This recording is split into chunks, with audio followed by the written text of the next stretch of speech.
Agradecimiento muy especial. Bueno, tenemos con nosotros al camarada y compañero William Fariña, a quien va a presentar nuestro recién nombrado presidente Alexis Corredor Pérez, que ha asumido la presidencia del Centro Nacional Victoria después de una tarea larga que hizo el compañero profesor Alexander Torres Iriarte. Entonces estamos ahora en un reimpulso, como ocurre con todas las instituciones. Vamos a darle por la calle del medio, pues. Y tenemos entonces al compañero profesor Alexis Corredor, por favor.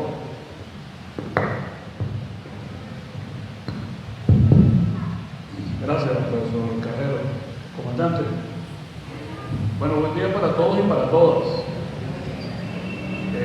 Efectivamente, para el Centro Nacional de Historia, o Centro Nacional de Estudios Históricos, es un enorme honor, y sobre todo en esta cátedra del profesor Federico Brito Figueroa, tener al comandante William Fariña aquí con nosotros. El compañero, el camarada, que ahora lo podemos decir, Manuel, porque nosotros cuando estábamos en el CNE no podíamos hablar camarada, compatriota, no podíamos, porque bueno, la Constitución es exigente y tenemos que ser respetuosos, ¿bien?, en las tareas que nos asigna la revolución. Pero aquí sí lo podemos decir, el camarada, el compañero, el comandante William Fariña, que como todos y todas saben aquí, junto con un grupo de patriotas, ¿bien?, de la Armada Venezolana, del Ejército y de la aviación fundamentalmente, aquel 27 de noviembre de 1992 nos lanzó otra esperanza después de aquel 4 de febrero del mismo 92 del por ahora. ¿Sí? Para nosotros fue una ilusión grandísima cuando los vimos a ustedes. Desde esa época, públicamente, porque con toda seguridad el comandante ya venían trabajando con Bicorti, el compañero Gruber, por supuesto el comandante Sotelo, venía trabajando también en ese trabajo tesonero del movimiento bolivariano revolucionario docente. Entonces, para nosotros, para mí particularmente, y sobre todo en esta nueva responsabilidad que estoy asumiendo, es un inmenso honor tener al compañero Fariña aquí, conocedor, trabajador del tema referido a la Guayana Esequiba, y sobre todo constructor de un movimiento que viene trabajando este tema desde hace años. Un patriota, no solamente nacionalista, sino revolucionario, chavista, que nos acompaña hoy con todo, digamos, el honor del mundo. Para mí, la mejor presentación, más allá de los títulos que los poseen académicos, es comandante de esta revolución. Uno de nuestros comandantes, que el 27 de noviembre, repito, de 1992, se alzaron, ¿bien?, para ratificar que había una esperanza y que ese por ahora no estaba encarcelado, sino que ese por ahora, como lo demostramos mucho desde las caras que estamos aquí, andábamos en la calle, ¿bien?, exigiendo no solamente la libertad de los patriotas, sino bueno, ese movimiento que se venía trabajando en el seno de aquella Fuerza Armada que afortunadamente ustedes han rescatado y les dado dignidad. Bienvenido, comandante. Profesor.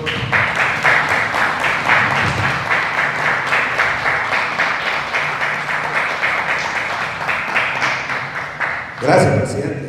Bueno, comandante, camarada y compañero William Fariña es diputado de la Asamblea Nacional, es primer vicepresidente de la Comisión Especial para la Defensa del Territorio de la Guayana Esequiba y la Soberanía Nacional, y va a tocar hoy varios aspectos sobre esto. La intervención de él la ha titulado Aspectos constitucionales e históricos del referéndum consultivo sobre la defensa del territorio y de la Guayana Esequiba y la soberanía nacional. Entonces vamos a escuchar al diputado, camarada, compañero William Fariña. Adelante.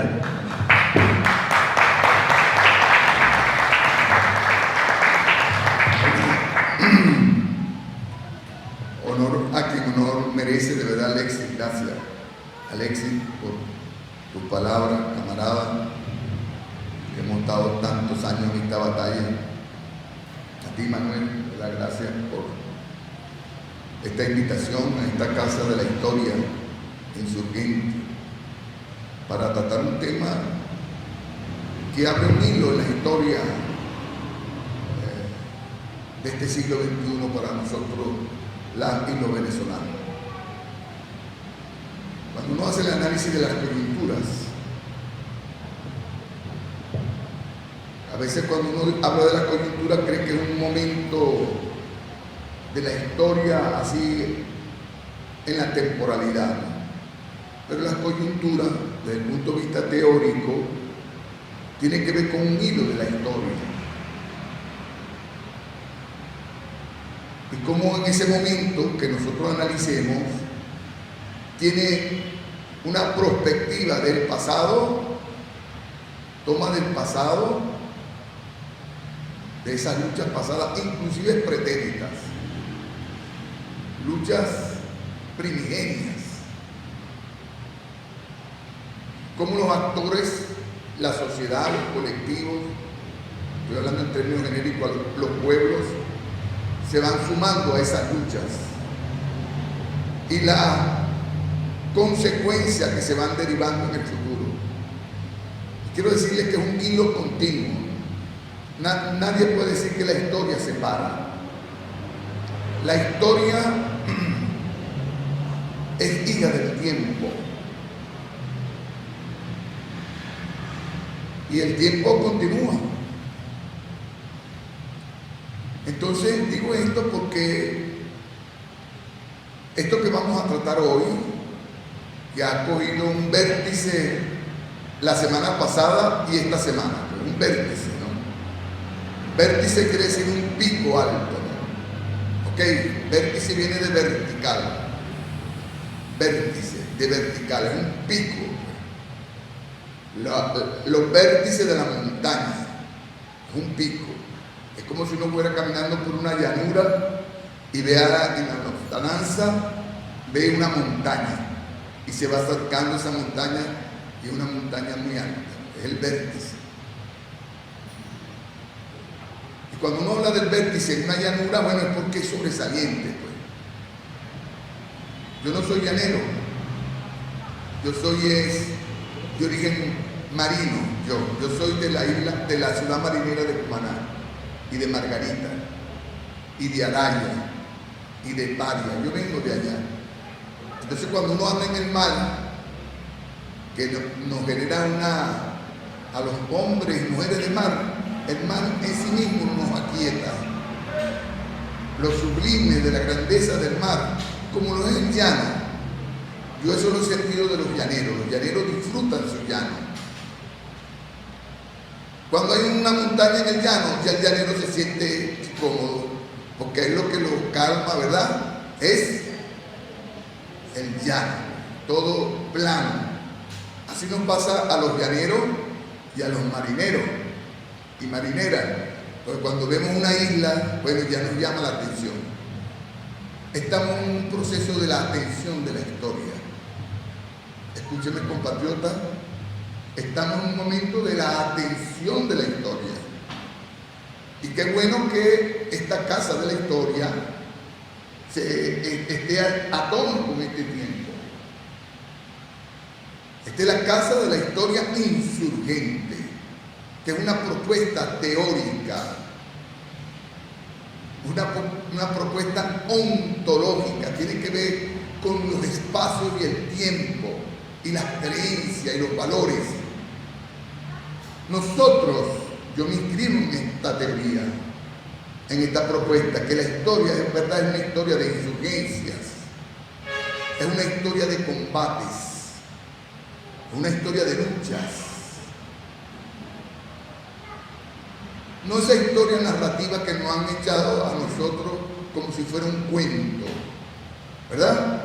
De personajes novelescos. Y a veces los personajes están por encima de los pueblos. Es cierto que hay personajes, lumínicos, como Simón Bolívar, como Cristo Redentor, como Hugo Chávez. Son personajes lumínicos. Pero quien lleva el curso de la historia son los pueblos en sus luchas. Lo que vamos a hablar hoy es de la defensa del territorio de la Guayana Esequiba, ¿verdad? Y una circunstancia histórica que nos toca vivir a nosotros en este tiempo, que es la semana pasada, el 21 de septiembre. Escúchenme, para que no se nos olvide, porque somos testigos de este acontecimiento histórico, somos testigos. Así como hubo un evento que decimos nosotros, el Laudo de París. ¿Quién no habla entre nosotros los que defendemos la Guayana Esequiba del Laudo de París, verdad? Que es fundamental conocerlo. Un patriota como nosotros que estamos aquí presentes, que estamos sumidos en la defensa de la Guayana Esequiba, tiene que conocer el Laudo de París. Tiene que conocerlo, escúchenme. Se lo digo con el ánimo de tener hitos en la historia, de la coyuntura, porque la coyuntura tiene momentos trascendentes que nos conmueven. ¿Por qué hablamos de trascendente? Al decir tras, estamos hablando que traspasa los acontecimientos, que tiene que ver con el curso del tiempo. Tras, que nos movemos en la ascendencia de nosotros. Tras, ascendente, en que nos movemos para elevarnos, porque ascendente viene de eso, ¿no es así? De elevarnos, es trascendente, es momento de elevarnos. Estamos en este momento trascendente, de elevarnos, que tenemos que estar conscientes de lo que está pasando. Es un deber de nosotros, quienes estamos motivados por estas circunstancias, que tenemos una luz interior que nos llama a este acontecimiento, nos llama a compartir esta luz, esta voz. Es una voz interior que tiene que hacerse colectiva. Una luz. Nosotros no somos los dueños de la luz, por supuesto, ¿verdad? La luz es algo que va más allá de la historia. Los creyentes sabemos qué significa ser de luz, ¿verdad? ¿Cuál es el origen de la luz, pues? Fíjense que yo he comenzado diciendo que la verdad es la historia del tiempo, o la historia es hija del tiempo. La historia es hija del tiempo. Bolívar llegó a decir en una oportunidad esta, que es sublime: la verdad es hija de la historia. Imagínense ustedes lo que significa eso, pues. La verdad es hija de la historia. Entonces hoy vamos a hablar de historia insurgente, primero, de combate. Hay que vernos así. Yo en este mismo salón he dicho esto que voy a decir ahora, lo he dicho aquí en este salón. Uno puede estar de acuerdo con Carlos Marx o no. Un gran filósofo que hizo unos cambios en la manera de interpretar el mundo. Cuando uno dice que uno es marxista o toma a Carlos Marx como referente, Carlos Marx filosofó sobre muchas cosas, incluyendo la política. Él le dio un valor muy especial a la categoría revolución. Pero si, más allá de que tú estés de acuerdo o no con quienes nos definimos revolucionarios o con quienes definen al socialismo como un estadio de la humanidad, él es uno de los que siembra la categoría del socialismo científico, que el socialismo es una ciencia que tiene que estudiarse, dándole valor histórico a la categoría. Ahí pueden divergir muchas personas. A veces Carlos Marx es criticado fuertemente por los que no creen en él o no lo respetan. Inclusive la gente que odia el socialismo y a los socialistas, que abundan mucho hoy en día, nos colocan y nos ponen cualquier epíteto. Nos llaman ahora zurdos, los zurdos, como este señor Javier Milei en Argentina. Le tiene odio a los zurdos, odio a los socialistas, odio. Nos llaman que somos la escoria del mundo. Ya nada más a tener odio, ya uno se da cuenta de que su categoría humana es débil, porque aquel que odia es débil. No lo estoy diciendo yo, por favor. A ver, a pesar que yo estoy inventando esto. Yo lo que estoy diciendo son cosas. El que odia realmente tiene una gran debilidad humana. Porque la dimensión de lo humano se mide por el amor, no por el odio. Odiar es lo más fácil. Amar es lo constructivo de la vida, lo trascendente de la vida. Entonces digo a Carlos Marx, porque Carlos Marx dijo algo esencial. Él utilizó una categoría, voy a utilizar la frase tal como él la dijo. El motor de la historia, decía Carlos Marx, el motor de la historia. Estamos hablando de la historia, ¿no? Estamos en la casa de la historia viviente. Hermano, usted es jefe ahora de esta guarnición. La casa de la historia insurgente, nada más y nada menos, pues. Échate a perder. ¿Ah? La historia insurgente, ¿qué quiere decir eso? El motor de la historia, dice entonces Carlos Marx, el motor de la historia es la lucha de clases. Eso es lo que dijo Carlos Marx, y eso generó, bueno, toda una polémica histórica. Pero él analizó eso más allá de esta expresión de que el motor de la historia, motor significa que la que mueve, pues. Ubiquémonos en su época, cuando él escribió esta expresión. Estaban los motores a vapor. Escúcheme, cuando él escribe esta cuestión, estaba inventándose en Inglaterra y en Europa los motores a vapor, que eran unas máquinas muy grandes y generaban un ruido muy estruendoso. Y de ahí salieron los motores a vapor, de los buques a vapor y de las locomotoras. Entonces, cuando pasaba una locomotora, ¿verdad? Aquello era un estruendo y movía vagones, una fuerza. O sea, imaginémonos a este filósofo tratando de recrear su pensamiento con cosas con un motor. Imagínense ustedes. El motor de la historia, es decir, es como una gran caldera que hacía ruido con fuerza, que movía unos émbolos, que generaban unas cosas fuertes en plena inicio de la era industrial, donde se usaban esos motores, como para decir de que la historia tenía unos motores que las movían, y eran las luchas de las clases. Y él lo fue explicando en otros pasajes de su vida intelectual, de su vida filosófica. Es lo que estaba diciendo, se lo quiero resumir para entrar en materia. Tenemos una naturaleza conflictiva. Los seres humanos tenemos naturaleza conflictiva. Una de nuestras naturalezas. Nosotros no tenemos una sola naturaleza. Nadie vaya a pensar, lo digo yo ya desde mi posicionamiento íntimo, personal. Los seres humanos somos hechura de la creación. Y no hay nada más maravilloso que la creación. Diversa. La vida es diversa.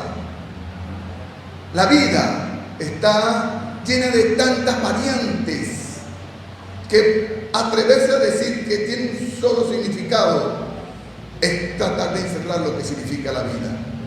Entonces, en la naturaleza humana hay una condición que digo yo que tenemos, somos seres amorosos, forma parte de nuestra naturaleza humana. Somos seres comunicativos. Estoy hablando de lo humano, no quiero incluir allí a las demás especies. Otras especies las tienen en menor grado. ¿Alguien puede decir que los pájaros no aman? Bueno, pero fíjense, ¿qué hacen los pájaros? Estoy poniendo los pájaros, pero puedo poner a una cochinita, ¿verdad? A una cochina, un perro, una perra. Puedo poner a cualquier especie, pues. ¿Ustedes no han visto con qué ternura tratan una gallina a su pollito? ¿Ah? ¿Con qué ternura una gata trata con ternura a sus gatitos?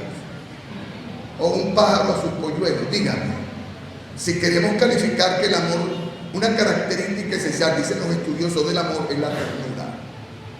Claro que la expresión de ternura de ellos es distinta a nosotros, ¿verdad? Nosotros hemos evolucionado. Así como evolucionamos físicamente, hemos evolucionado emocionalmente, hemos evolucionado en las emociones, en los sentimientos, en los valores. Eso también evoluciona con nosotros. Nosotros dejamos la cola de los monos, un proceso natural. Nosotros somos primos de los simios, ¿sí o no? Una vez le preguntaron a Chávez, una periodista atrevida, y le dijo: por la calle se dice que usted se parece a un simio. Le dijeron a Chávez, imagínense, Chávez que la agarraba en el aire. Qué hombre tan extraordinario, un ser humano extraordinario. ¡Viva Chávez! ¡Viva! Y está nuestro amado comandante. Chávez le dijo: sí, yo soy simio, y tú también. Qué manera tan... Porque todos venimos de los monos. Tú eres muy bonita, pero tú vienes de los simios, de una mona, como yo vengo de un mono. ¿Qué cosas tiene Chávez? Cada día que uno lo escucha, yo creo que una de las cosas maravillosas de El Mazo Dando es que nos trae Chávez todos los miércoles, ¿verdad? Es una de las cosas maravillosas. A mí me tocó andar con Chávez desde muy joven. Yo lo confesaba aquí también en este salón. Yo quedé impactado con Chávez desde la primera vez que lo vi, lo escuché. Para recordar a Chávez dije: ¿de qué libro de historia sacaron a este carajo? Fue lo que dije. Éramos capitanes. Y yo dije, y yo lo escuchaba, y decía: ¿de qué libro de historia sacaron a este carajo, chicos? ¿De dónde viene este carajo? Éramos capitanes los dos, andábamos informando el movimiento bolivariano revolucionario 200. ¿Pero por qué digo esto?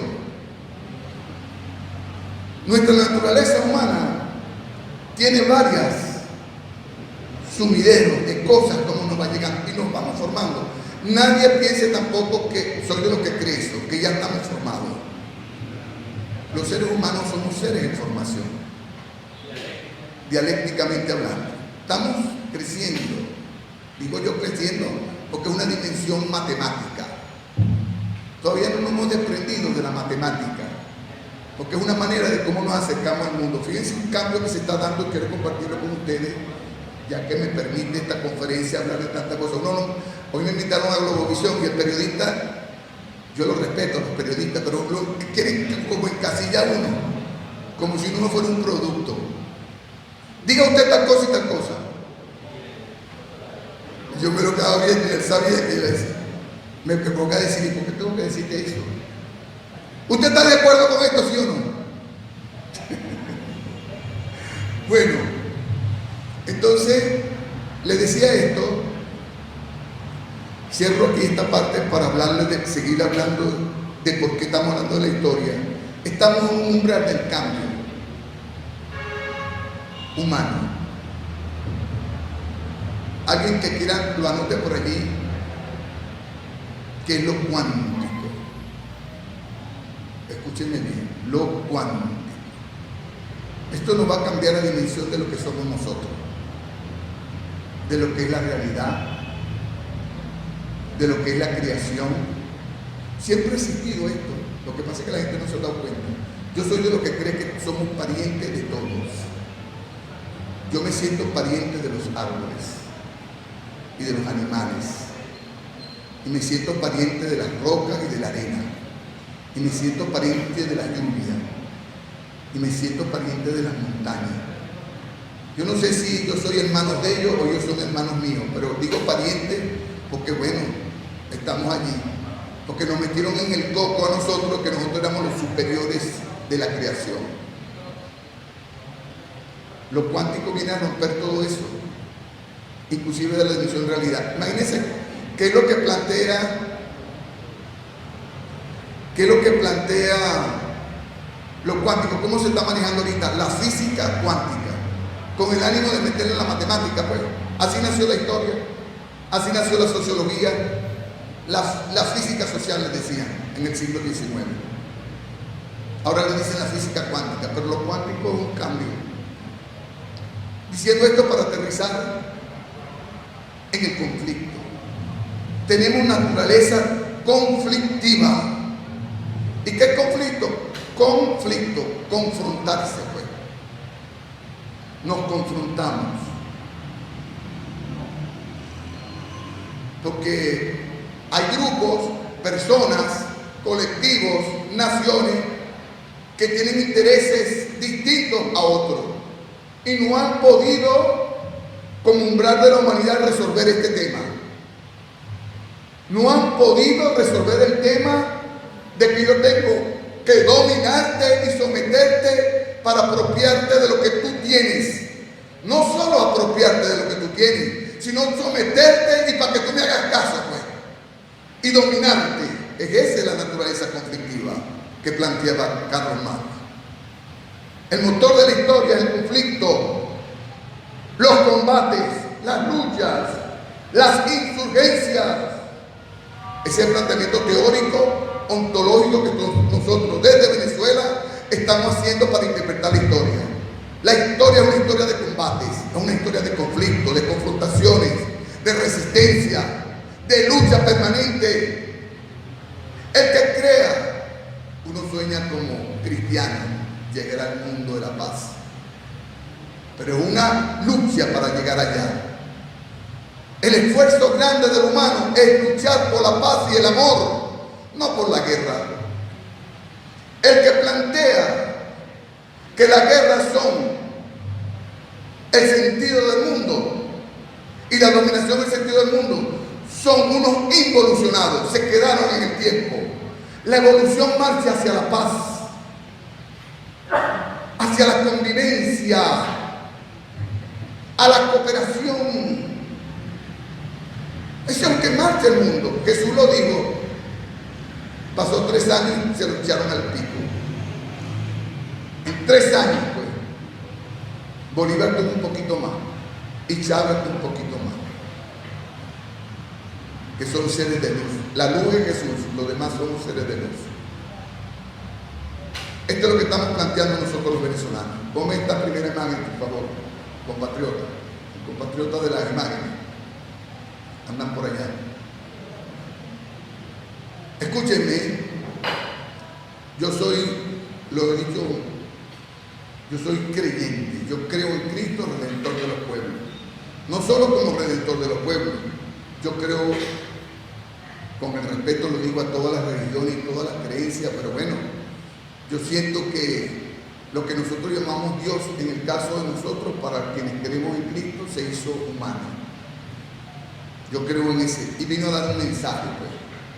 Yo lo que estoy tratando es emular lo que dijo Cristo aquí. Lo que mueve la vida es el amor. El amor primero a Dios, el amor a los semejantes y el amor a sí mismo. Cuando Jesús dijo que lo amaras con todo tu corazón, con toda tu mente y con toda tu alma, pero no digo, no nada más ame a Dios con todo tu corazón, con toda tu mente y con toda tu alma. Ama también a tu prójimo. Pero no te quedes nada más en amar al prójimo, amate a ti mismo también, en la misma dimensión. No es que ames a Dios, hay quienes viven amando a Dios y se arrodillan y hacen 1000 procesiones y hacen 1000 cosas a Dios.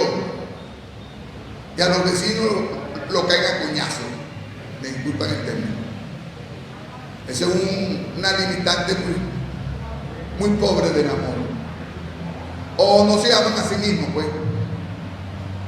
Jesús lo dijo, es una sola cosa.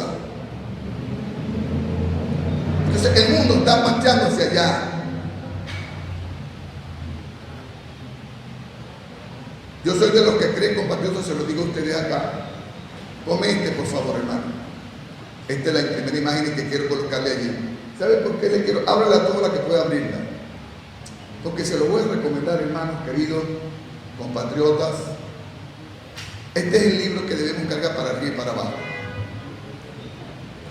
Los creyentes tenemos dos libros. Yo voy a decir por mí como referencia, pues. Humildemente lo digo por mí. No vayan a creer que yo soy la última persícola del desierto. Yo creo, ¿verdad?, en la palabra sagrada de la Biblia, yo. Y creo en esta Constitución. Son los documentos fundamentales para que un ser humano patriota de estos tiempos tenga sentido de la vida, digo yo. Porque miren lo que voy a decir aquí. Después de Cristo, lo nuevo en el mundo es Simón Bolívar. Miren lo que estoy diciendo aquí, en esta casa de la historia. Aquí pueden haber 1000 intelectuales que pueden refutar eso. No solo desde el punto de vista histórico, de lo que significa este ser humano, este personaje. ¿Verdad? ¿Está? Miren, nos flanquea, pues. No es ningún azar. Si nosotros vemos aquí alrededor, lo que veamos tiene que ver con eso. Bueno, primero es el tricolor que está allí. Esas estrellas que están allí. ¿Verdad? Su iconografía. Uno dice, bueno, pues la bandera la trajo Miranda. Bueno, es que eran seres de luz.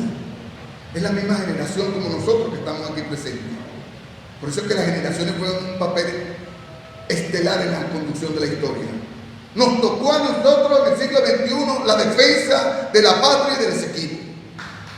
Nos tocó.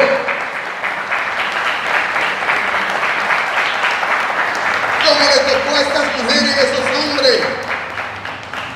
Esta es una historia generacional, la historia de la lucha del Esequibo. Es la misma historia, hermanos. Bolívar en su tiempo luchó por el Esequibo. La primera invasión que quiso hacer Inglaterra al oeste del río Esequibo lo hizo en 1814, siendo el libertador, el jefe supremo del ejército patriota de Venezuela. Y levantó su voz. Y después en 1824 le llegó informe a Simón Bolívar. 1824. Imagínense ustedes, antes de la batalla de Ayacucho, ya era el hombre curtido, el libertador de América. Ya no era el libertador de Venezuela, era el libertador de América. Imagínense lo que significa. El padre de repúblicas. Padre de repúblicas. De mandar una protesta a Inglaterra y en Londres, en el Foreign Office, con el embajador que tenía nuestra República de Colombia del momento, el embajador Revenga, para que se retiraran unos colonos, inclusive con milicianos ingleses que estaban en la franja occidental del Esequibo. Bolívar estaba consciente, escúchame bien para que sepamos esto. ¿Cómo nace? Con respeto lo digo porque me están grabando y lo digo con sinceridad. Nosotros respetamos a la República Cooperativa de Guyana. Tenemos que respetarla. ¿Quiénes crearon el concepto de república en América? ¿Quiénes? Los venezolanos y las venezolanas. Ese concepto lo parimos nosotros con el esfuerzo y sacrificio de nuestras mujeres y de nuestros hombres. Esa es una categoría novedosa que está en construcción, no terminado. La categoría pueblo y lo que tenga que ver con el pueblo, que es la república, como categoría política, es del siglo XVIII y del siglo XIX. Nació por Europa, allá en Francia, en la Revolución Francesa, pero quien lo fortalece en América es Simón Bolívar. Es el padre de la República, de la categoría pueblo, porque antes de ser pueblo, ¿sabe lo que éramos? Vasallos, súbditos. ¿Y sabe quién era el soberano? Los reyes, ¿no es así? ¿Qué es el soberano? Es la expresión de Dios en la tierra. En la cultura humana, especialmente entre nosotros los occidentales, estoy hablando de la cultura mediterránea, del Medio Oriente, no voy a hablar del oriente del planeta, porque ellos tienen otra visión del mundo, otra ontología del mundo y de las cosas. Inclusive, hasta la cultura prehispánica también tenían esa creencia, que de la divinidad es lo que ejercía la soberanía, los dioses, pues. Entonces se creó lo imaginario del Dios único, el Dios soberano, el poder de Dios. ¿Y saben quién tenía el poder de Dios en la tierra? Los príncipes.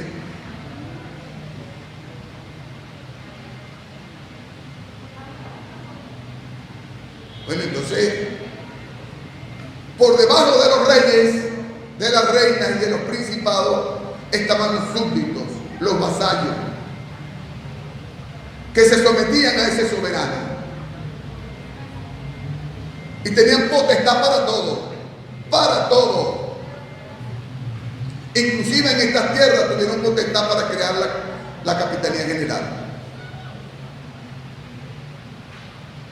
Bolívar trascendió a ese concepto de los soberanos y dijo: la soberanía reside en el pueblo. Somos los hombres y mujeres de carne y hueso, iguales ante Dios y la vida. Y se reveló como concepto ante eso y lo puso ante otros compañeros y compañeras. Y ellos crearon un primer partido aquí en Caracas que se llamaba la Sociedad Patriótica y empezaron a hablar de estas cosas. ¿Quién es el soberano? Para nosotros, decía Bolívar, el pueblo es el soberano. Vamos a constituirnos en república, que sea el pueblo el que maneje los asuntos públicos. Eso es lo que significa república. Ese concepto es revolucionario. Y eso se sembró por toda América. Entonces podemos definir aquí, como lo sabemos, el padre de la república en América es Simón Bolívar.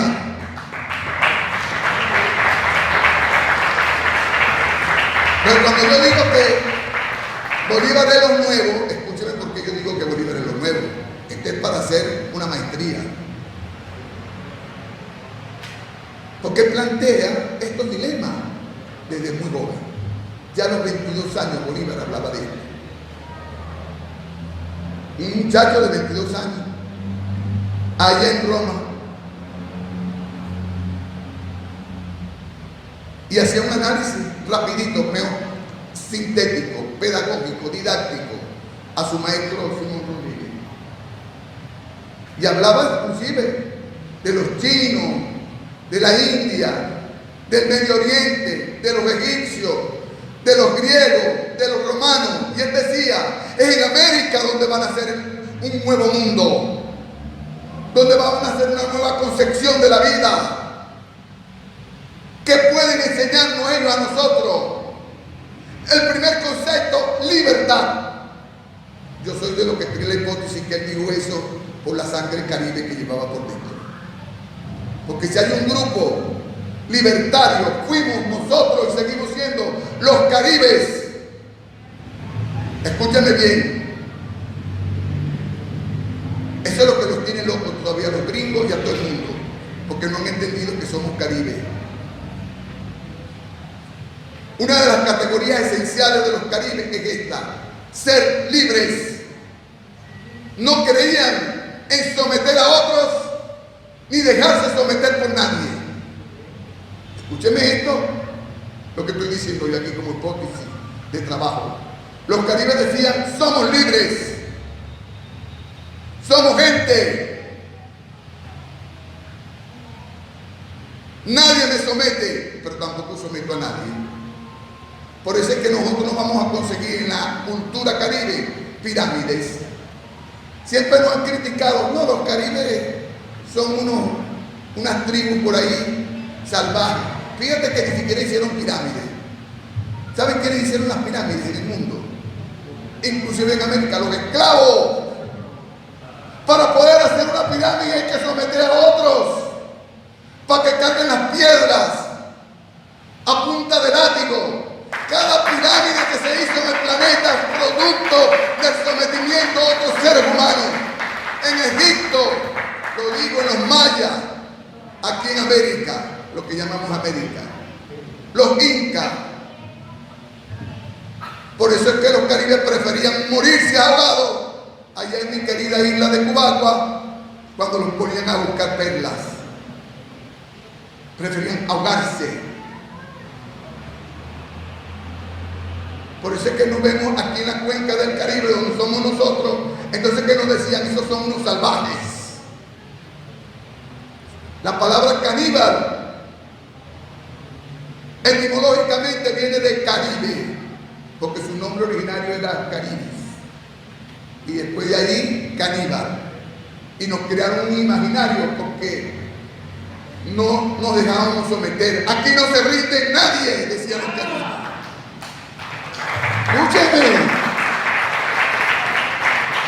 Aquí no se rinde, eso lo llevamos en los genes nosotros. Otra expresión que yo he investigado. Yo se lo digo porque soy militar y he tenido que investigar eso. Pues. Nosotros en la aviación, en el grupo de los militares, tenemos un lema. Me acuerdo cuando lo escribimos.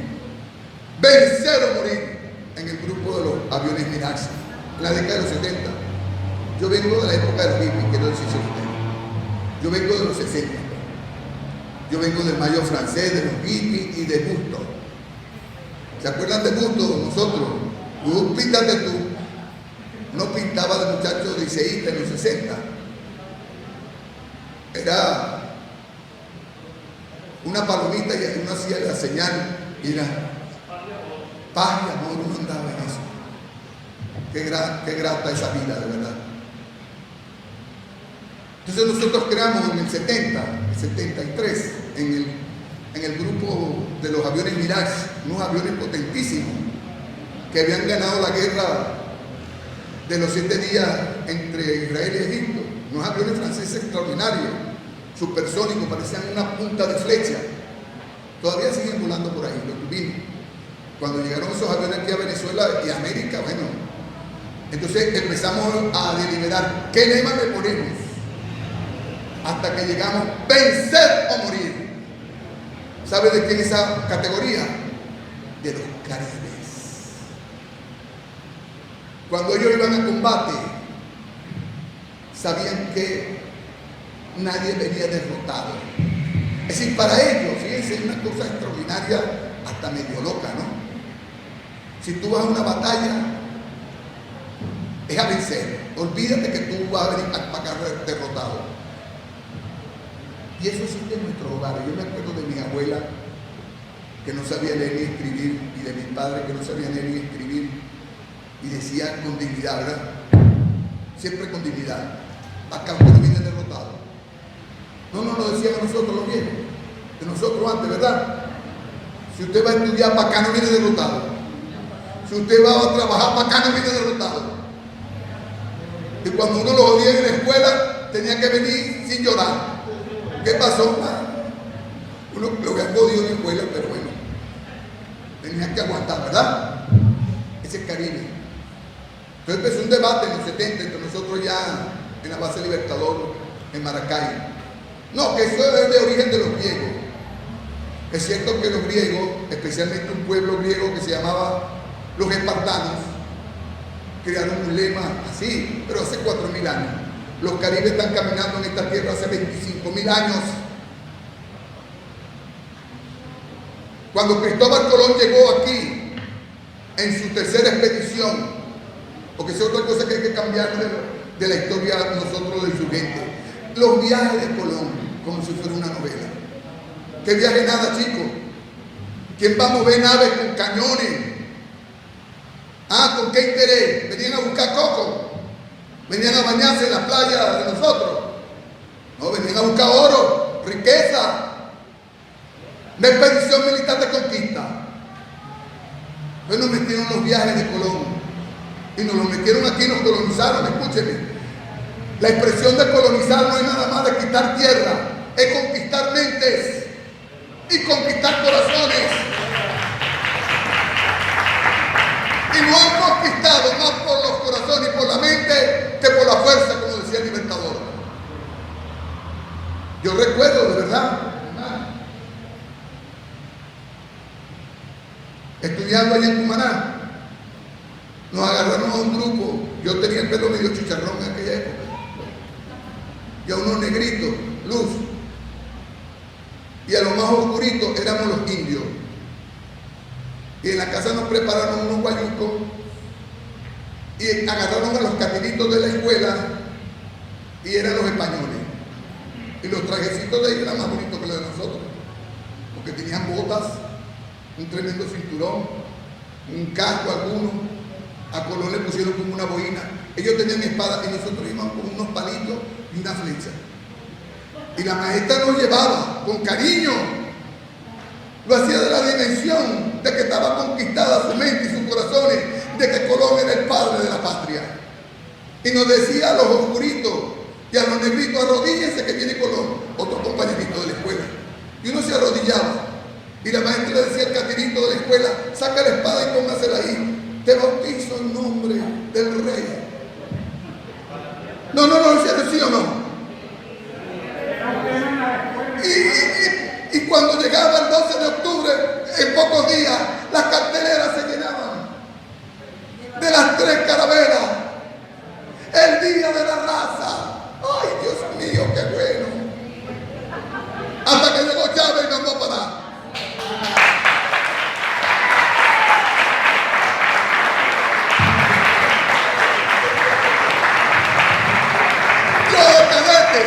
Compañeros, que nos conocemos desde hace tantos años, de cadete, desfilábamos aquí en el Paseo Colón y le redoblábamos paso a Colón, que es una subida. Decíamos los cadetes que era el redoblado de paso más fuerte, redoblar el paso con un saludo de honor a Cristóbal Colón. Y nosotros los revolucionarios cadetes decimos: estoy redoblándole paso a este conquistador. Nos metieron la conquista en la mente. ¿Para qué? Para que nos doblegáramos. Esa es la historia de insurgencia, de resistencia. Porque la gente cree que la resistencia es agarrar un fusil y caerle a plomo a otro, nada más. Hay una resistencia del pensamiento. Vuelvo a Bolívar. La artillería del pensamiento, categoría creada por él. Entonces estamos ahorita, esta conferencia de hoy, organizada por el Centro de Historia, es eso. Esta es una artillería de pensamiento. Este combate en esta fase, porque quiero decirlo aquí, antes que empiecen a grabar la televisión, estamos en una escalada. Vamos a endulcorarla como usted quiera, pero voy a hablar estrictamente en términos del léxico de la confrontación, ¿verdad? Es una escalada. Eso es que el presidente Nicolás Maduro, con esa valentía que tuvo el lunes, no es poca cosa, hermano, de decirle: mire, presidente irresponsable, no se te esté llevando por estos cantos de sirena de la ExxonMobil. Quieren llevarlo a una guerra, no se equivoque. Lo llamo a una conversación directa. ¿Cómo es eso? Lo digo con respeto otra vez, que un país de 750.000 habitantes, menos que Caricuao, la mitad de Caricuao. Escúchame bien para que nos pongamos en contexto. La República Cooperativa de Guyana tiene 20.000 millas cuadradas. ¿Qué fue lo que compró Inglaterra? Escúchenme. Inglaterra compró 20.000 millas cuadradas al Reino de Holanda para hacer un enclave de su imperio británico en América, al lado del Estrecho de Esequibo. Y hay un título de eso. Una compra de tierra, como cuando alguien va a una finca y le gusta vender un lote de tierra. Bueno, te vendo esto. Y después que te vendo esto, tú empiezas a quitarle a los otros la tierra. Eso es lo que está pasando. Lo que ha pasado. Entonces, con respeto lo digo, ¿cómo se pobló esa tierra? ¿Cómo se pobló ese enclave británico en América Meridional? Allí habían amerindios, como ellos le dicen. Fíjense cómo ellos le dicen a nuestros pueblos indígenas, amerindios. Como les decían igualito en Estados Unidos, los amerindios. ¿Qué hicieron los anglosajones con los amerindios? Se los echaron al pico. Y se los fueron llevando y encerrándolo en reservas. Muchos de ellos se alzaron, pero los sometieron, pues. Los anglosajones no se ligan con la gente de los pueblos originarios. Nosotros somos pueblo originario, no solo pueblo originario. Es un capítulo aquí en nuestra constitución, una de las pocas constituciones del mundo que tienen el respeto a los pueblos indígenas. Yo en estos días me invitaron a un congreso de pueblos indígenas y mire lo que le dije. No estoy de acuerdo con la palabra indígena, porque es colonia. Pueblos originarios. Bueno, vamos a poner un nombre más genérico, aborígenes, pues, porque tiene que ver con los orígenes, ¿verdad? Es lo mismo, pueblo originario y aborigen es lo mismo. Otra categoría, pueblos ancestrales. Pero cuando nos decimos indios, estamos aceptando a Cristóbal Colón. Para ellos todavía no han llegado a la India. En el mundo europeo de su época, de los conquistadores, que los motivó a hacer estas expediciones por el planeta, ellos pensaban llegar a la India. Ya existía esa vieja conseja en Europa de los hindúes, del valle de los hindúes, en la India, en China, que eran valles donde existían las especies, eran muy fructíferos, muy ricos en la variedad de los alimentos y de las especies vegetales. Eso es lo que ellos vinieron a buscar para acá, para las Indias. Ellos nunca, es más, Cristóbal Colón murió en 1506 y se murió sin saber que había llegado a unas tierras que ellos desconocían en Europa, por lo menos lo de su época. Que hasta eso la historia está revelando de que ya existían antes de Colón mapas de estos territorios. Se está reescribiendo la historia, compatriotas. Hay un nuevo umbral de la historia. Y les decía yo a nuestros hermanos originarios, reflexionen en este congreso para que miren, ya hasta la misma India, escúchenme bien, la India se quitó ese nombre. Ya la India no se llama India. Ellos vuelven a su nombre originario porque ese nombre se lo pusieron los ingleses, los europeos. Los únicos que apoyaron que siguieran con el nombre India fueron los escuálidos de allá. Porque siempre hay gente colonizada de mente, pues, que van a esperar que los gringos vengan a colonizarnos y a que tengan muchachitos como los ojos azules, como dijo aquella periodista la otra vez. Ella estaba de acuerdo con la invasión porque así nuestra raza que mejoraba. Bueno, digo esto para decirle que aquí está, pues, toda esa lucha que tenemos.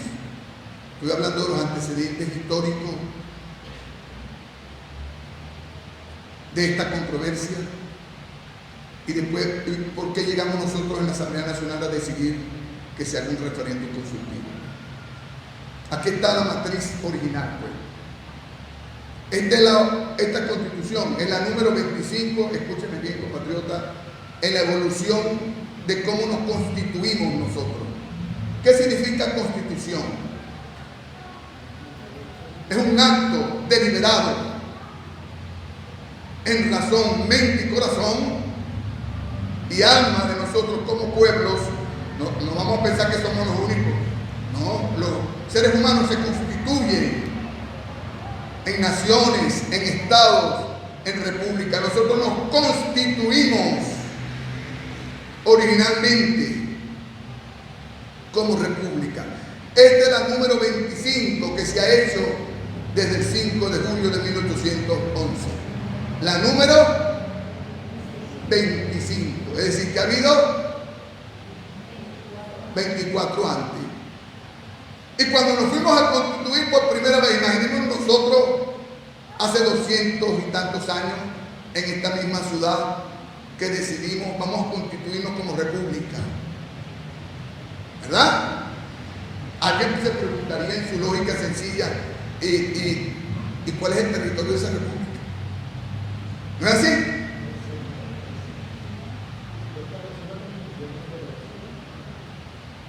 ¿Y cuál es el territorio de esa república?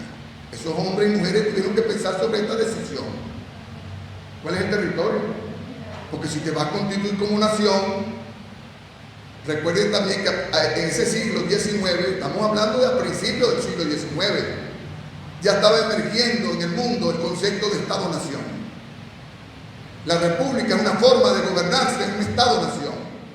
La república de gobernarse de que los poderes son de origen público, donde no hay reyes, ni reinas, ni principados, sino el pueblo se elige.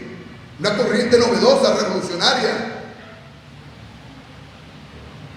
que no pasó en Estados Unidos. Ellos se constituyeron como estados, nación, no se hicieron república.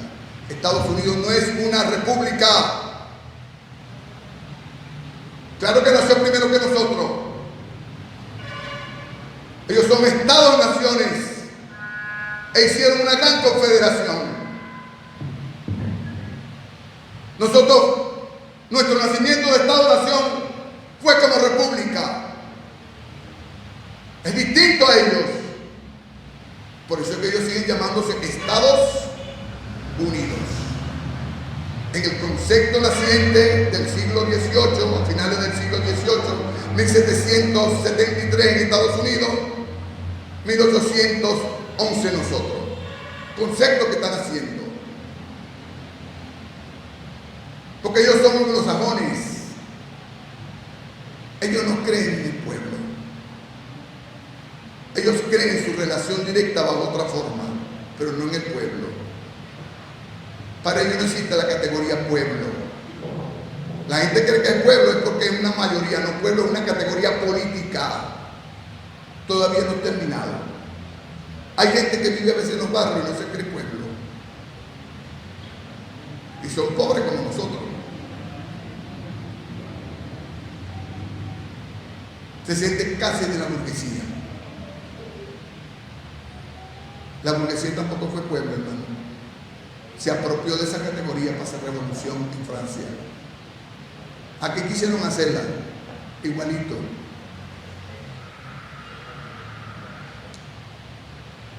Entonces nosotros cuando nacimos como pueblo, como categoría pueblo, bueno, vamos a hacerlo república. Ay, ¿qué territorio vamos a tener? Porque hay tres elementos fundamentales de un Estado-Nación. ¿Sabe cuál es el primer elemento de un Estado-Nación? Su población primero. Su cultura, ¿verdad? Muy semejante todo. Éramos venezolanos caribe.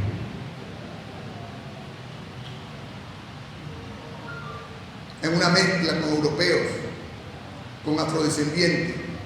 Ese es el primer concepto, la población.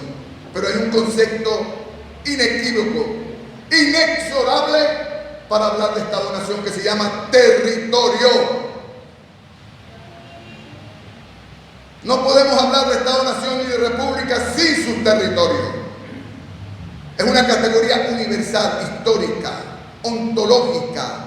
Tiene que ver con nuestra naturaleza. Somos seres de territorio. Los seres vivos, no nada más los humanos. Todos los seres son de territorio. Va inherente en su naturaleza. La palabra territorio significa, escúchenme bien, territorio, en latín, territorio, una palabra compuesta, que sabe qué significa, tierra nuestra, es inherente. ¿Quién no lucha por su territorio? tiene que ver con el ciclo de la vida. Vaya y métele el dedo a un hormiguero para que sepa dónde está el territorio. Urungue, usted que se la echa y que no cree que esta categoría es verdad, ve y métele a un hormiguero el dedo para ver qué te pasa. ¿Sabe qué tienen las hormigas para defender su territorio? Una cosa que nosotros le hemos denominado los soldados. ¿Y qué son los soldados de las hormigas? Nosotros hemos imitado eso, porque es naturaleza humana. Tienen unas macanas más grandes, son las primeros que van y te atacan el dedo y los pies y te hacen correr. ¿Sí o no? El hormiguero es una clave para entender el territorio. No se ve, ¿verdad? Es un huequito que se ve allí. Cualquiera diría, este es un huequito vulnerable. Un pobre huequito. Unas hormiguitas que salen para acá, que salen para allá, van caminando con su trocito de madera, con su trocito de hoja, y no saben lo que hay por dentro, ¿verdad? Es como un vientre. ¿Saben qué sabe de territorio? Las mujeres, porque tienen el territorio de la vida en su vientre. Por eso es que las mujeres o la hembra defiende a sus crías con lo que sea. Entonces la gente se pregunta, ¿por qué la VH y toda la plataforma del PSUV y la revolución, la mayoría son mujeres? Porque saben más de la defensa. La revolución tiene nombre de mujer, porque la revolución es inherente a la defensa del territorio. Por eso es que nosotros, yo lo digo como hombre, uno a veces se dice feminista, ¿no? Pero uno debe venerar a la mujer, porque es la esencia de la vida. Ahí está, pues. Los hombres no llevamos un muchacho adentro o una muchacha adentro, ¿verdad? Esa es la vida, pues. Entonces eso es algo sagrado, escúcheme bien. Cuando hablamos de la defensa del territorio es algo sagrado. En el derecho internacional, entonces, cuando se va a tratar el tema del territorio, se trata con mucho cuidado. En casi todas las constituciones del mundo y de los pueblos, inclusive de los pueblos ancestrales, el tema del territorio es sagrado. Se respeta el territorio. Es un principio inalienable que existe, que tiene que ver con la dignidad humana. El territorio es el artículo número 1 de nuestra Constitución. Escúchenme. Le voy a pedir que lea aquí el artículo 1, por favor. Escuchen bien el artículo 1, que es similar a cambió en tiempo. Estoy hablando que son casi 200 y pico de años, ¿verdad? Pero cuando uno lee el primer artículo de la Constitución del 5 de julio, nació estos mismos criterios del territorio, de los derechos. ¿Por qué nacimos? ¿A qué invocamos? ¿Por qué nos constituimos? ¿Por qué esta es una constitución nacional, de un colectivo nacional en un territorio, de personas de una misma cultura, normalmente de un mismo idioma? ¿Por qué nos constituimos? Cada pueblo tiene su constitución y merece su respeto. Esa actitud es bolivariana. Por eso es que nosotros decimos diplomacia bolivariana de paz. Es Bolívar lo nuevo en la historia de la humanidad. Leen. Vamos a escuchar aquí en nuestro camarada el número 1. Por favor, léelo con calma. Título 1, Principios Fundamentales. Escúchenme. El título 1 de esa constitución, de ese libro sagrado. ¿Cómo un libro? Discúlpeme que yo esté dando un sesgo espiritual a esta conferencia. Yo soy de los que creen que la espiritualidad es lo que realmente también nos mueve también. Pero no pudiéramos estar aquí. Hay muchos aquí que se la casa de Dios. ¿Sí o no? ¿Qué nos mueve estar aquí? Nuestra espiritualidad, pues. Hay un flujo interno del alma. Hay una voz que nos mueve, nos convoca. Nos mueve la patria. Nos mueve. Hay una emocionalidad que nos mueve. Uno le decimos amor, otro le dice luz. En fin, fíjense, de este libro sagrado, en el título 1, principios fundamentales, imagínense ustedes. Los principios, como el Popol Vuh, como el Génesis. ¿Qué existía al principio? Dice el Génesis en el libro sagrado de la Biblia. Las aguas y la oscuridad, y el Espíritu moraba sobre ellas. Y vino el Creador y dijo: hágase la luz. Y aquietó aquellas aguas y aquellas oscuridades y transformó el mundo en varias dimensiones. Ese es el origen de nosotros. El que quiera saber el origen de nosotros, reflexionado en el siglo XX, para entrar en el siglo XXI, y porque estamos dando estas batallas, porque estamos dando esta resistencia. Los gringos no nos entienden, y ojalá que no nos entiendan, porque ese es un código de nosotros. Léelo, por favor. Con la aclaratoria de que este artículo 1 tiene el carácter de declaración. Una declaración. Y ya le voy a contar quién lo escribió. La República Bolivariana de Venezuela es irrevocablemente libre e independiente. Parte libre. Ese es un grito de guerra. ¿Sabes de qué ya, verdad? Ya libre. Somos libres. Somos gente. Aquí nadie se rinde. La República Bolivariana de Venezuela es irrevocablemente libre e independiente y fundamenta su patrimonio moral y sus valores de libertad, igualdad, justicia y paz internacional en la doctrina de Simón Bolívar el Libertador. ¿Te das cuenta? ¿Quién es Bolívar? Los gringos todavía no saben quién es Bolívar. Vamos a decir sobre el señor Biden y el señor Nico. Señor Nico es Subsecretario de secretario de Estado, que con su cara bien lavada, imagínense ustedes, pues, Venezuela, así como si nos mandara a nosotros, sométanse a Guyana y sométanse, porque ellos son los dueños del lado del país, de esos territorios. El presidente Nicolás Maduro lo hizo. Lo digo de manera elegante, ¿verdad? Por eso es que la señal de costumbre.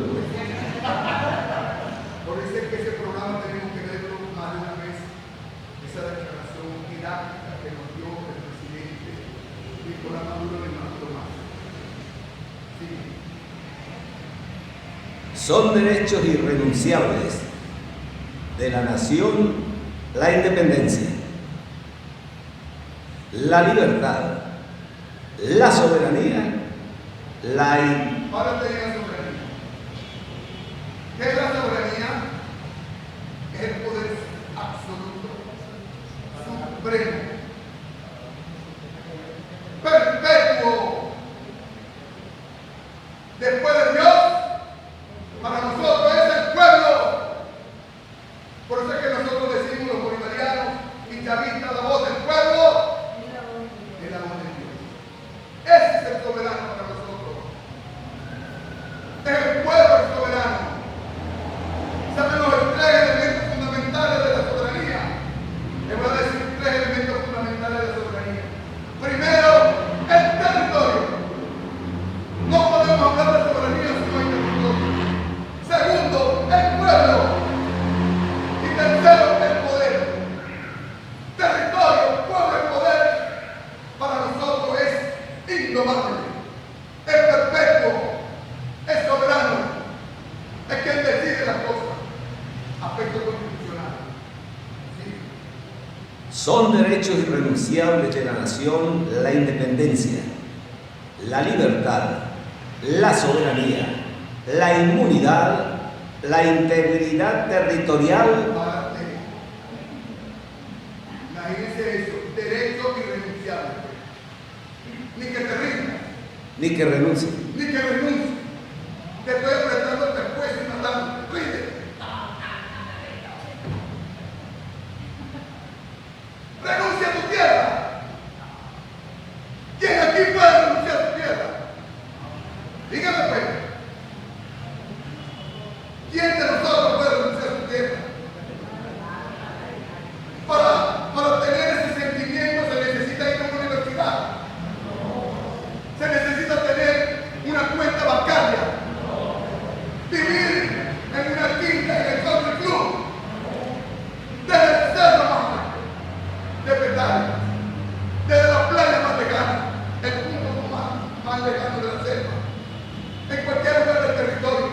Todos tenemos derecho a decir que no renunciamos a nuestra tierra. Es irrenunciable. Tiene que ver con la dignidad profunda y inalienable. Entonces va a venir esta gente sin vergüenza, yo quiero decir así a este presidente, a querer mancillarnos a nosotros. Irresponsablemente, uno tiene que llenarse de sabiduría para no ofender. A nosotros nos ha costado nuestra nación, nuestra república. Nuestros abuelos, bisabuelos, tatarabuelos, les tocó a ellos.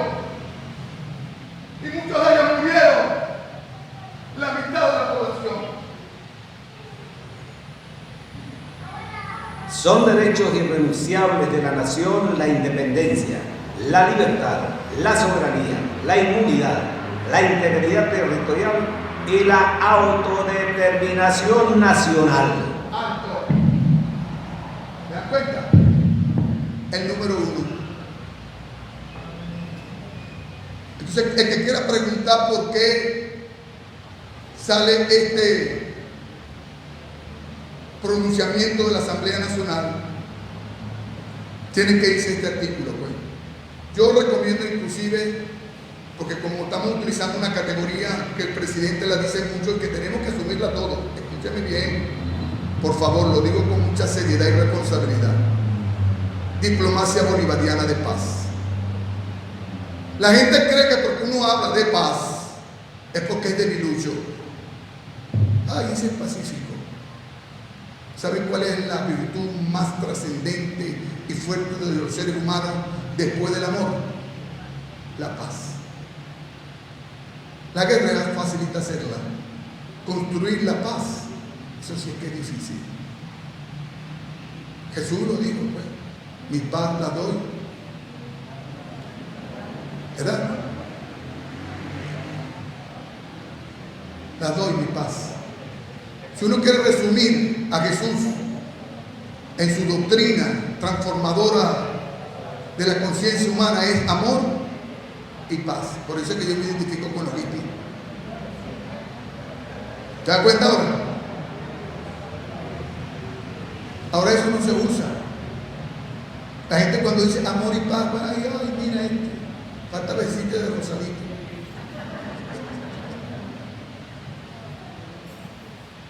Construir la paz es el gran umbral de la humanidad. ¿Usted se imagina un mundo de sus generaciones futuras en guerra? ¿Usted se imagina un mundo como lo que está pasando ahorita en Ucrania y Rusia? ¿Ah? ¿A quién sirve esto? ¿A quién sirven estas guerras? La guerra es un negocio, escúcheme bien, compatriota. Un negocio muy lucrativo. ¿Usted sabe cuánto cuesta un proyectil? ¿Cuánto cuesta un misil? Yo vengo de la aviación. Y uno lo que hace es disparar el misil, clavárselo al enemigo y listo. Y se fueron millones de dólares.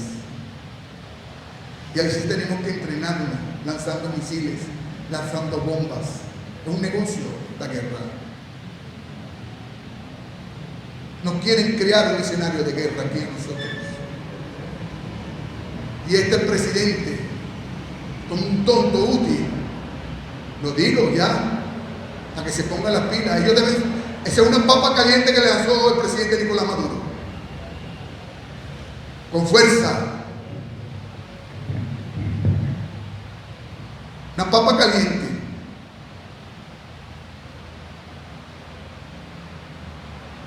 Lo emplazó directamente, con respeto. Uno puede ser respetuoso y firme a la vez, ¿no es así?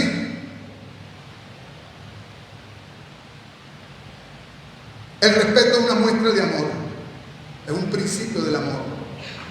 La palabra respeto viene de respicere, que respiramos, viene de aliento, de la vida.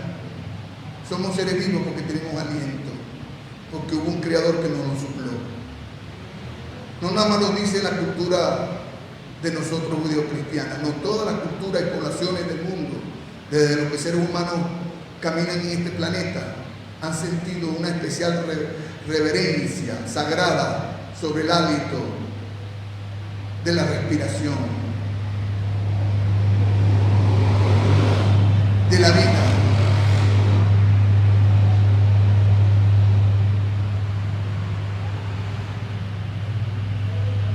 De que vuelan, vuelan. ¿Estás escuchando ese sonido ahora?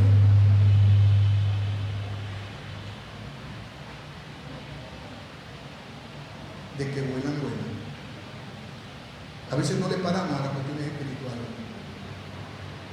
¿Qué es en el fondo lo que nos mueve a nosotros los seres humanos? Es el espíritu. Yo lo digo por mi mamá que tiene casi 90 años. Mi mamá era una de esas mujeres que no salía de la casa sin pintarse los labios y de verse en el espejo y pasarse 1000 veces el cepillo por su cabellera amarilla y de verse como le quedaba el vestido apretadito con unas curvotas en un trasero. Mi mamá le decía: mamá, tú si eres coqueta, dijo, primero muerta. Las mujeres tenemos que salir así. Le decía a mi mamá, ahorita a los 90 años, yo le decía: mamá, ¿qué pasó contigo? Digo, ¿verdad que no se pendejo? Uno cree que sabe en la vida son otras cosas mayores que eso. Ahora se pone cualquier vestidito y agarra su bastón para ir caminando.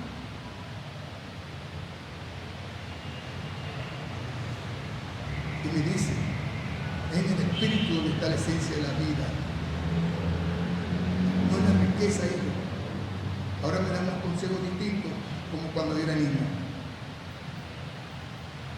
Me dice: ¿cómo me gustaron saber estas cosas para poder decírselo a ustedes cuando eran niños y no gastaron tanta energía en la materialidad de la vida? El espíritu es una fuerza grande. La palabra respeto viene de eso, de respicere, de respetar el halo de la vida del otro. Es una palabra que tiene que ver con la dignidad. Y decimos que el respeto forma parte del amor. El presidente Nicolás Maduro le habló con firmeza, algunos podríamos decir con dureza, pero con respeto a ese presidente, ¿sí o no? Y muy particularmente ese pueblo, ¿sí o no? Es un pueblo humilde. No tiene ejército. Son 4.000 policías, luz. Nosotros movimos 11.000 nada más que para Tocorón. Y todos ellos tienen 4.000. Si lanzaron, vimos cómo lo hicimos en Tocorón, ¿verdad? La gente puede criticar todo lo que sea, pero fue una operación impecable. Ustedes se imaginen la vuelta al mundo si hubiese habido 20, 30, 40 muertos allí. Todavía estuvieran hablando en el mundo de la barbarie de la revolución bolivariana del gobierno de Nicolás Maduro. Y movilizamos 11.000, ellos tienen 4.000 soldados, no tienen aviones de combate. Escúchenme. Ah, ¿por qué tan guapo? ¿Por qué quieren patotearnos? Miren cómo dice ahora, bullying. No quieren hacer bullying a los venezolanos. ¿Verdad que es un chiste, verdad? ¿Quién carajo nos patotea a nosotros? A nosotros no nos patotea nadie. Nosotros sabemos de eso.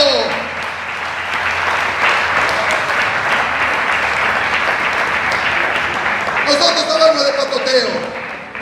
Yo estoy seguro que más del 100% que estamos aquí venimos de barrio donde sabemos que esa vaina del patoteo y el que se siente guapo y apoyado. Y uno le dice hasta en la familia, te sientes guapo y apoyado. ¿Por qué? Porque está guapo y apoyado este presidente. Yo no creo que es el pueblo, que es un pueblo humilde. ¿Por qué está guapo y apoyado? Porque no quiere patotear, no quiere patotear. Este señor Nichols, y sale otro malandro, innombrable como Almagro. Decente fue la vicepresidenta Delcy Rodríguez en llamarlo esperpento. El lunes de la semana pasada le dijo esperpento, por no decir una grosería grandota aquí que puede quedar grabada para la historia. Ya usted sabe la señal de costumbre que le enseñan a uno desde niño, a las niñas y a los niños, Luz. Esperpento. Ustedes no quieren patotear, pues. Y se va a las Naciones Unidas a decir que nosotros somos los violentos. Bueno, en esa grandeza, compatriota, está sumido este espíritu del llamamiento a una consulta, a un referéndum consultivo propio de estos tiempos heroicos. Muy pocas constituciones en el mundo, escúchenme bien, respetan al pueblo, creen en el valor del pueblo. ¿Sabe por qué somos gente? ¿Sabe de dónde viene la palabra persona? ¿Sabe de dónde viene la palabra gente? ¿Sabe de dónde viene? De la voz. Porque hablamos. Porque tenemos único verbo, genuino y digno. Somos seres irrepetibles, cada uno, y convivimos nuestra dignidad. Eso significa gente. Somos gente. Tenemos dignidad. ¿Y sabe qué es lo más fuerte que tiene un ser humano? Su voz.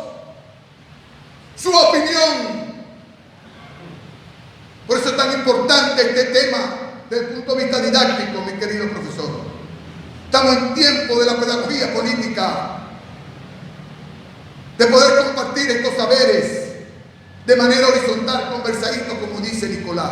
La gente que dice que Nicolás es un conversadito cree que son técnicas adecuadas para estos tiempos, como si tuviéramos una conversación. Conversadito, conversadito. Horizontales. Eso significa voz, gente, opinión pública. ¿Sabe lo que decía nuestro padre libertador? Una nación. ¿Cuál es? Se preguntaba el libertador. ¿Cuál es la fuerza más potente de un pueblo? ¿Cuál es la fuerza más potente de una nación? Alguien decía los ejércitos, los cañones, los caballos. ¿Sabe lo que decía el libertador? La opinión pública es la más fuerte de las esencias de los pueblos.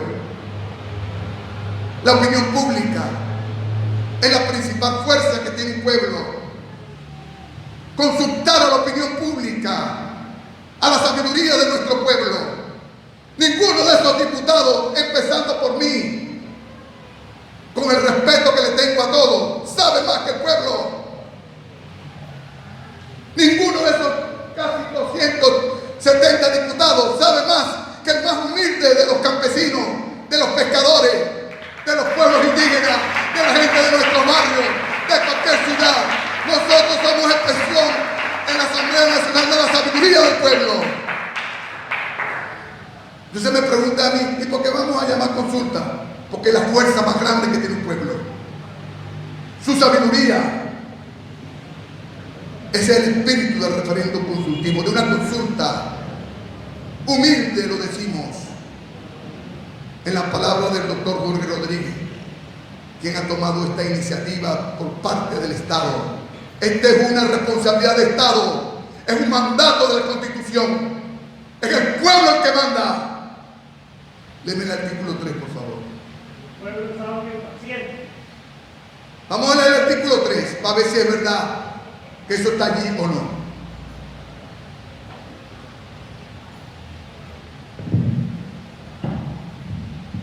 El artículo 3 dice. No, el artículo 5. Dice el artículo 5.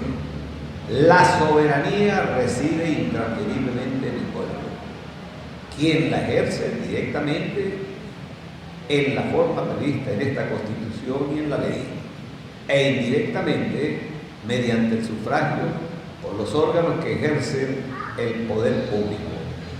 Los órganos del Estado emanan de la soberanía popular y allá los órganos del Estado, los poderes públicos, el Ejecutivo Nacional, los órganos del Estado, el Tribunal Supremo, los órganos del Estado emanan de la soberanía popular de la y Asamblea Nacional. y a ella están sometidos.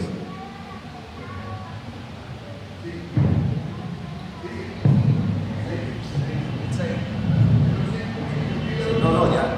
Los órganos del Estado emanan de la soberanía popular y a ella están sometidos. Porque la palabra que utiliza, el verbo que utiliza. ¿Sabe cuál es el verbo que está utilizando allí? Sometidos. Suena duro, ¿verdad? Pero es que es así. Subordinados. No voy a utilizar la palabra por debajo. Disciplinadamente acatan el poder imperturbable del pueblo, de la sabiduría. Eso es revolución. Para mí es el artículo más revolucionario que existe aquí. Rompe con la categoría del soberano del siglo XIX y del siglo XX. Quien manda aquí en esta nación, en esta república, es el pueblo venezolano. Su opinión es lo más valioso que puede tener el pueblo. La ejerce en forma de voto por el sufragio o en su opinión. ¿Qué debe hacer esta humilde asamblea que está sometido al pueblo? Decirle, pueblo, te consulto, pueblo. ¿Cuál es tu opinión, pueblo, para dirigir los asuntos del Estado? Nosotros creemos, todo nuestro pueblo y los que estamos en la Asamblea Nacional, que este es un momento trascendente, ¿sí o no? Es una materia trascendente, ¿sí o no? Ya yo expliqué qué significaba trascendente. ¿Sí o no?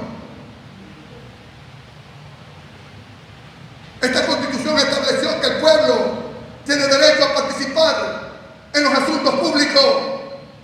No es un convidado, tiene derecho. Y el artículo 71 lo dice bien claro. Hay materias trascendentes. ¿Cómo hacerlo? Lee el 71, por favor. Esto es conversadito.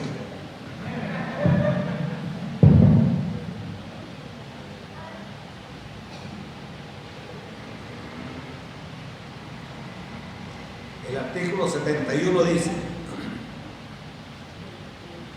habla aquí de la sección segunda del referendo popular, artículo 71, las materias de especial trascendencia nacional podrán ser sometidas a referendo consultivo por iniciativa del presidente o presidenta de la República en Consejo de Ministros. Hay maneras de llamar a consulta como derecho constitucional. Este no es un asunto que fue que se le ocurrió a los diputados y al doctor Jorge Rodríguez o al doctor Escarrá ayer. No. Quiero decirles que tenemos por lo menos 2 años trabajando de manera directa en esto. Pertenecemos como cuestión de Estado a una comisión del Parlamento venezolano, de la Asamblea Nacional, por instrucción del jefe del Estado. En enero del 2021, una decisión del Consejo de Estado, el más alto órgano de consulta, se llama Consejo de Estado, creación heroica de Simón Bolívar en 1817 y lo estableció en la Constitución de Colombia del año 19. El Consejo de Estado, que es un consejo, un lugar donde personas con juicio, valor, conciencia y espíritu dan una recomendación trascendente. Es un consejo. Por eso es que los viejos para nosotros, cuando nos dan un consejo, lo están dando desde el corazón y desde la nación. Por eso el significado profundo de los abuelos y de las abuelas. Dan consejos a sus hijos, a sus nietos. Siempre ha existido en la cultura humana la categoría de consejos de Estado, consejos de la tribu, consejos del clan, consejos de la comunidad. Los más experimentados, hombres y mujeres, para vivir en los pueblos guayú, hay unos consejos. El Consejo de Estado de Creación de Bolívar. El presidente Nicolás Maduro llamó al Consejo de Estado. El Consejo de Estado recomienda que esta es una materia de interés supremo para la República, la defensa del Esequibo. Y convocó el Consejo de Seguridad de la Nación y creó una comisión presidencial para la defensa del territorio de la Guayana Esequiba. Y designa en esa comisión para presidirla a Delcy Rodríguez Gómez, vicepresidenta ejecutiva. E igualmente da instrucciones a la Asamblea Nacional, el Consejo de Estado, el jefe del Estado, de que en la Asamblea Nacional se cree una comisión especial para la defensa del territorio de la Guayana Esequiba y la soberanía territorial. El 7 de enero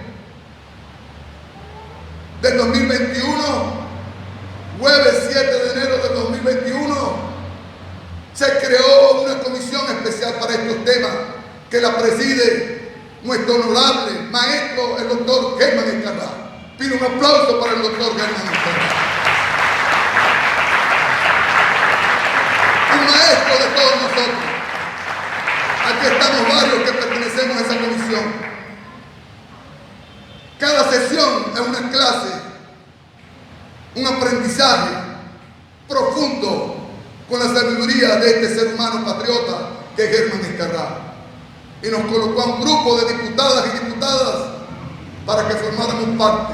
Yo tengo el honor de ser su primer vicepresidente de esta comisión con un grupo de diputados y diputadas de todos los sectores. Quiero decir esto aquí, compatriotas, y lo digo de verdad.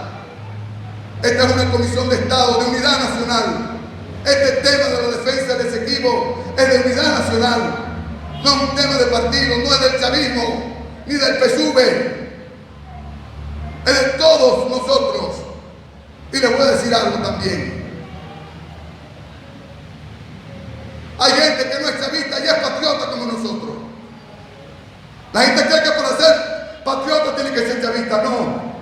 Lo digo con respeto a nosotros los que somos chavistas. Y tengamos conciencia que esto va más allá del chavismo, más allá del PSUV. Tenemos que convocarnos todos nosotros. Hay diputados allí que no son chavistas y son patriotas como yo. Y los respeto profundamente, porque por encima de las ideas o de los posicionamientos políticos está la patria. La patria no ha parido a todos, a los opositores y a los chavistas. Así nació la patria inclusive. No nos olvidemos de eso, que todos eran patriotas. Algunos defendían los derechos de Fernando VII en 1810. Inclusive, cuando nació la República, hubo 2 votos en contra y 2 abstenciones de los 44 votos que aprobaron la independencia de Venezuela de España. Los 2 votos que votaron eran puras personas. Por eso es que cuando yo los escucho hablar, tú eres de ese grupo todavía. Algunos. Hay puras patriotas como el padre Numa, el padre Omar. Hoy vi uno en la audición que me invitaron, habló primero que yo. Ni lo saludé, porque lo he escuchado hablar. Parece que nació en Venezuela. Sí, porque este país, cuando alguien habla de porque este país, como si el país fuera de otro. Por dignidad, chico, tú no puedes hablar más de tu mamá, ¿vale? Cuando yo escucho a una persona que habla mal de su mamá, la desconsidero. No tenemos derecho, aunque nuestros padres y nuestras madres se equivoquen, a estar ofendiendo ni siquiera con el pensamiento. Es un mandato de Dios nuestros padres y madres. Tenemos que honrar a la patria. Es el principal de nuestros deberes, defenderla. Artículo 130. Estoy hablando de los aspectos constitucionales del referéndum. Ya dije los planteamientos históricos, ¿verdad? Conceptuales y teóricos. Estoy ya en la Constitución. No está hablando William Fariña, está hablando un pueblo. Artículo 130 de los deberes. Los venezolanos y venezolanas tienen el deber de honrar y defender a la patria, sus símbolos y valores culturales, resguardar y proteger la soberanía, la nacionalidad, la integridad territorial, la autodeterminación y los intereses de la nación. Bueno, ahí está, pues, el primero de los deberes, porque todo el mundo que sabe que es sabroso habla de los derechos. Yo tengo derecho a esto, y tengo derecho a lo otro, y tengo derecho a aquello. ¡Qué maravilla! Es necesario, ¿verdad? Es fructífero hablar de los derechos, de los logros de la vida. Pero tenemos que tener la suficiente madurez para entender que los deberes tienen el mismo rango sagrado de los derechos. Es cierto que los derechos son sagrados, pero tan sagrado como un derecho es un deber. Y este es el primero de los deberes. El deber de defender a la patria, el 130.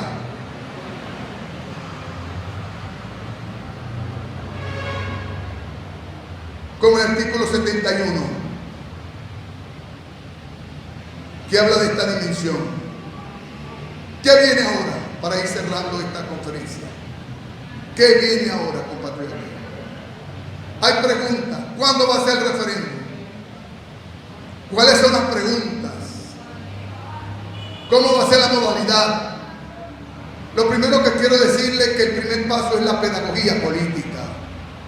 Esto que estamos haciendo aquí, mi querido profesor, asertivamente ustedes, con la violencia de un rayo y la rapidez, convocaron a esta reunión. La primera dimensión es pedagógica. ¿Qué es la pedagogía? Es compartir los saberes de manera humilde y sencilla. Lo que hizo el presidente el día lunes, como un profesor. Hemos analizado los contenidos del presidente del lunes. Hay equipos que estamos trabajando en esto, en la comisión y en el gobierno. Yo formo parte de esa comisión y lo analizamos, porque hay que analizar las cosas antes de decirlas. Estoy hablando que son asuntos de Estado, ¿verdad? Antes de decirla, ¿qué impacto va a tener en la población? No es poca cosa, es algo trascendente.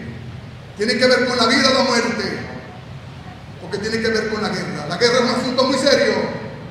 ¿Es de vida o muerte? No podemos equivocarnos. Uno puede endulcorar las cosas, pero estos son tiempos de guerra. Ya nos han venido aplicando esta guerra multiforme a través de sanciones. No es poca cosa lo que dijo Donald Trump el 10 de junio, que había que hacer colapsar a Venezuela para apoderarnos de su petróleo. Esa es la razón fundamental, compatriotas. Ponme la lámina ahí de los petróleos, por favor. ¿Por qué razón hay esta intencionalidad? Más arriba, por favor.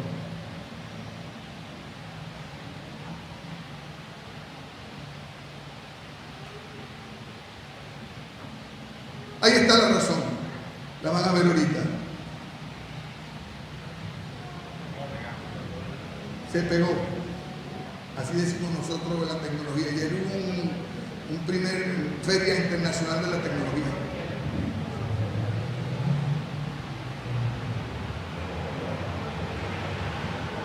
Esa es la intención. El petróleo del planeta se está acabando, compatriotas. En esta faja del Orinoco. Por eso es que ellos quieren bloquearnos. ¿Por qué esta jugada comienza ahí frente al Orinoco? ¿Por qué comienza en la plataforma atlántica? Porque ese es el eje transversal de las grandes reservas de petróleo del planeta. Son más de 300 mil millones de barriles de petróleo que tenemos. Esa que está allí, miren. Esa es la escala en colores de la intensidad. Son 300 mil millones de barriles de lo que se ha podido probar. No son 300 mil, hay algunos que calculan que son 1.000 millones de barriles de petróleo. Es decir, petróleo para 1.000 años. 1.000 años. 300 mil millones, 1.000 millones de barriles. Eso es lo que se pudo probar. Reservas probadas. ¿Qué significa reserva probada? Que se pagó por eso, pues. Si algo hizo Hugo Chávez como jefe de Estado en su soberanía petrolera, pagar para que lo certificaran eso. Y esos son estudios costosísimos, sismográficos, geológicos. No es habladera de paja. Nosotros pagamos para certificarlo, pero ya los gringos lo sabían. Ya ellos habían estudiado eso. Ellos se están quedando sin petróleo. Arabia Saudita es el primer productor ahorita de la segunda reserva, pero va palo abajo. Pero las más grandes reservas no están nada más en la parte territorial de Venezuela, están en la fachada atlántica. Porque la caída geológica es como un embudo. Y el petróleo geológicamente va como drenando. Lo más liviano, el lomito está allí. Eso lo sabe la ExxonMobil. Dice, como se dicen las cosas. A veces eso no se puede decir diplomáticamente.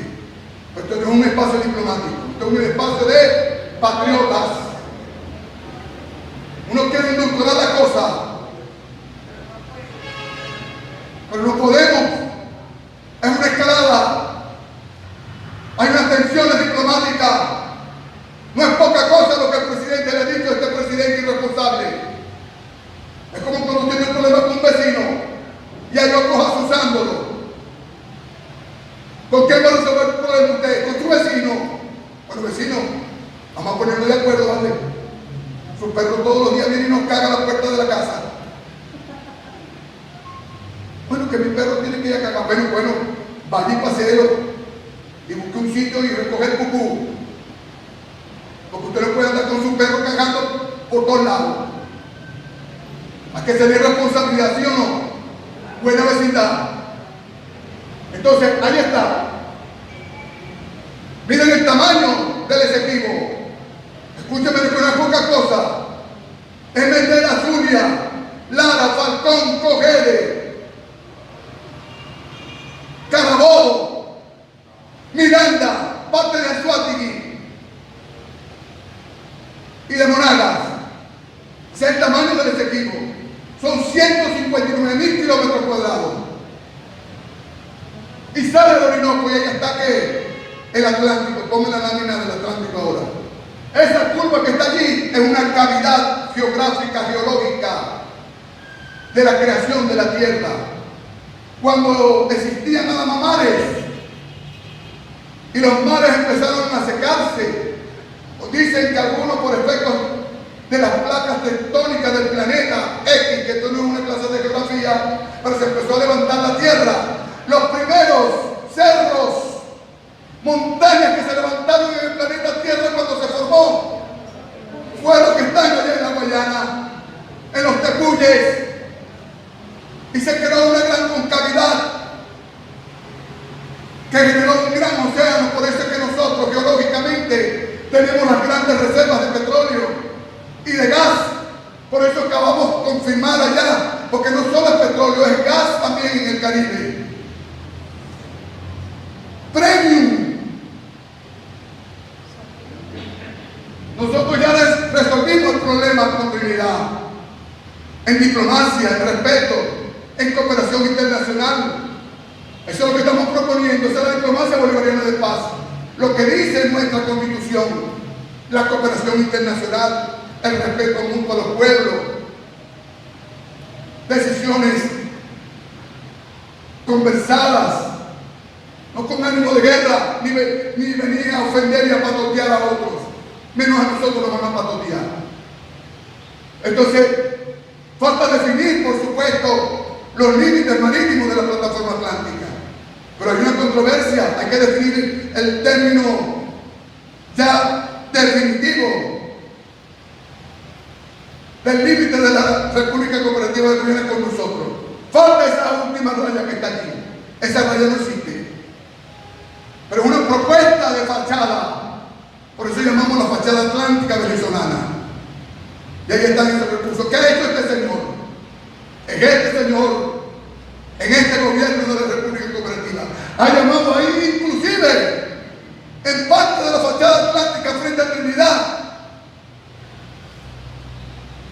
Porque saben que ahí es donde está el lobito, lo sabe la ExxonMobil, y ha propuesto una licitación de lotes de terrenos marítimos de manera inconsulta, irresponsable.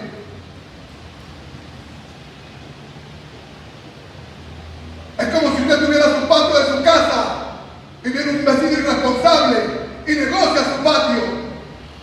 ¿Qué vaina es esa? Es lo único que puede decir como venezolano, ¿no es así? Como pensadito. Es eso lo que está pasando. Y estás usando la ExxonMobil, porque lo sabe. La ExxonMobil fue un socio de Venezuela que se retiró en el 2010, porque Chávez dijo, bueno, ya basta. ¿Cómo que va a ser un 1% nada más de regalía y de los impuestos? Y lo subió del 1% al 30%. Casi le regalábamos el petróleo. Es esa la tirria que tiene contra nosotros.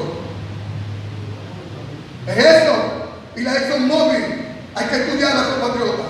Es una empresa transnacional acostumbrada a hacer guerras entre los pueblos. Tiene una historia oscura de guerras. De la Rockefeller, los mismos de siempre. Esa es la situación. Ponme la otra, por favor. Entonces estamos en un estadio ahorita de escalada. En los estudios de estas dinámicas de tensión diplomática hay que tener sumo cuidado, donde la paz debe ser nuestro norte. Así que cuando nosotros hablemos de paz, es nuestra fortaleza, es lo que establece el Acuerdo de Ginebra. Tratar de manera práctica y pacífica, tal como está establecido en el artículo 33 de la Carta de las Naciones Unidas. Los pueblos tienen que llamarse en paz. Ya basta de guerras en el mundo. ¿A quién le interesa un escenario de guerra allí? ¿A los venezolanos? ¿A ese pueblo humilde de la República Cooperativa? A los intereses transnacionales. Por eso es que son los halcones los que están hablando. Este señor Nichols es un halcón de piel oscura, que lamentable. Se siente pues un catire gringo, emperador. Habla muy bien español, escúchenme. La gente cree que no. Tiene carrera diplomática. Trabajó en Colombia como agregado de negocio comercial. Y trabajó en Centroamérica. Fue embajador en el Perú. Habla muy bien español. No que no conoce, sí conoce. Él está aquí es para asusar. Y para creer que nosotros somos pendejos y nos va a someter porque él lo dice. No es él el que está hablando. Está hablando el imperio de los Estados Unidos. Es él el que está hablando. Y ponen a este pajuato, por no decir otra palabra, a creer que va a venir a patotear a los venezolanos. Él es el que está usando esa situación. Pero hay cosas que quiero compartir para finalizar. Ese mapa que está allí es el mapa autorizado esta semana. No tiene rayas. Es el mapa autorizado por el Instituto Cartográfico Simón Bolívar. Se acabaron las rayas en nuestro mapa. Nuestro camarada Leonardo Cabello lo ha pedido. No más mapas sin el efectivo. En ninguna institución, en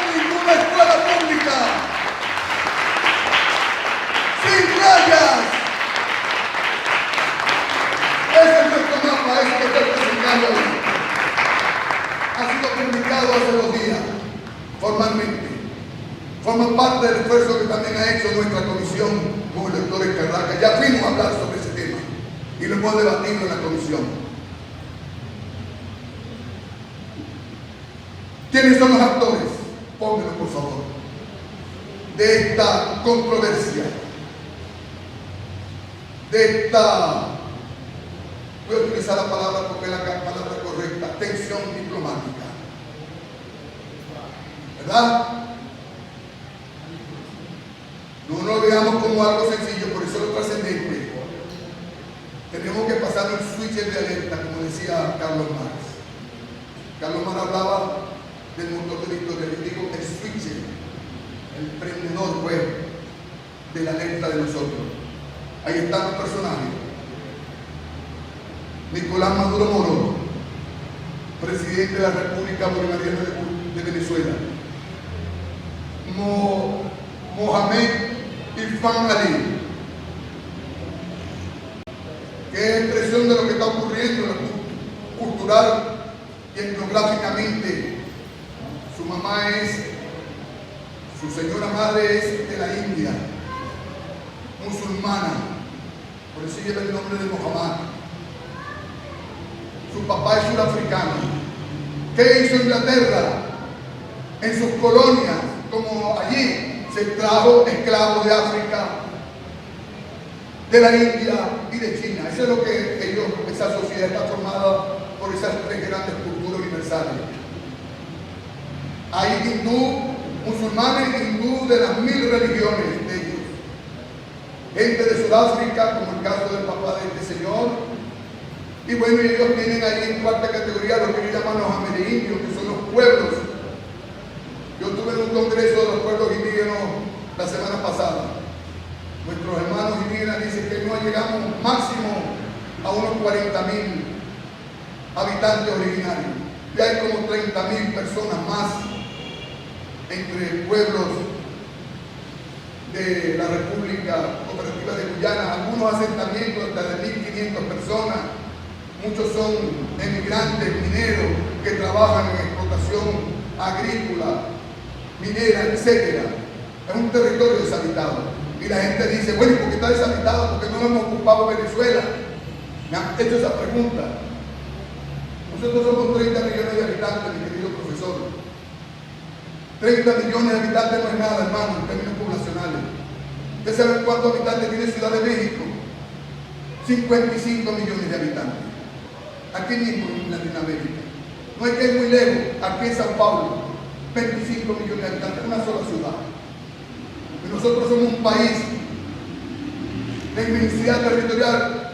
El último censo del año 17, llegamos casi a 30 millones.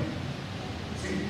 Sacar a los hermanos que se han ido a buscar trabajo por otras partes del mundo, producto de esta crisis multiforme de la guerra gringa contra nosotros. Donde vivimos los venezolanos, en Caracas, en la Gran Caracas, entre La Guaira, Caracas, Petare, los valles del Tuy, San Antonio, Los Teques, hay 17 millones de habitantes.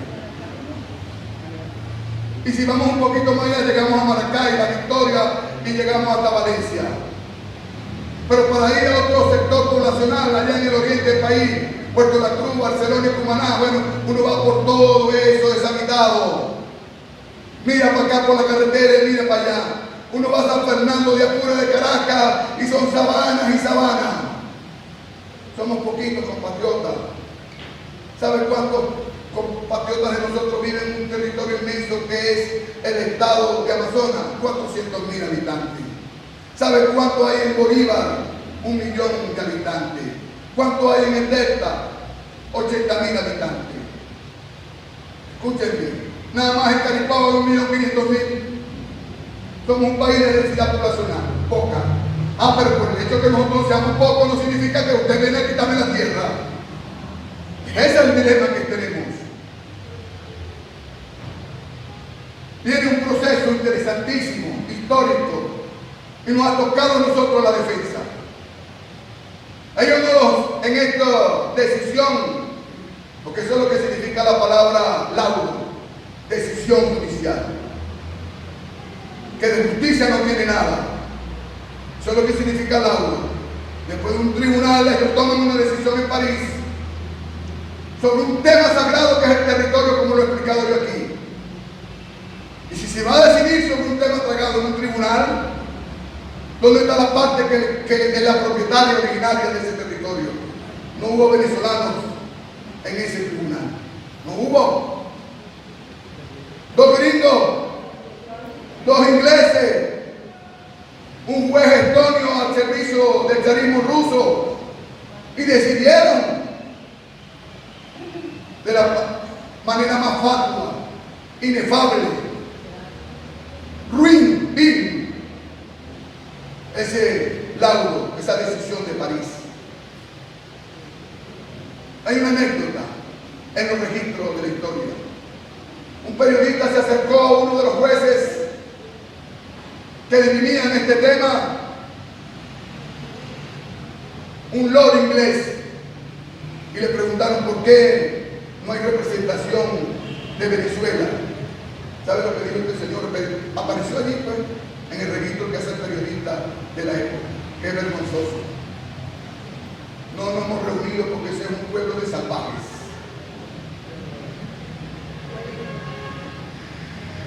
En 1899, el lunes, cumplimos 124 años luz. No vamos a dejar pasar por alto. 3 de octubre, 1899. El pueblo de salvajes que ellos dicen, nosotros le estamos demostrando 100 años después en la grandeza que significa este pueblo, y sacamos 100 años después de ese laudo esta constitución. ¿Qué queremos nosotros de las leyes? ¿Qué queremos nosotros de los asuntos públicos? ¿Qué queremos nosotros de los derechos de los pueblos? ¿Qué queremos nosotros de los derechos de la vida y de los pueblos indígenas? ¿Cuál es nuestro amor a la patria? Sacamos esta constitución. Aquí está el valor fundamental de este referéndum consultivo, compatriotas. Vamos a transformarnos en pedagogos, en comunicadores. Tenemos que dar en esta casa, declararla en sesión permanente como centro de difusión, de comunicación y de pedagogía política, histórica, por la defensa del territorio de la iniciativa. ¡Viva la Guayana Iniciativa! ¡Viva Bolívar! ¡Viva Chávez! ¡Viva Maduro! ¡Venceremos, compatriotas!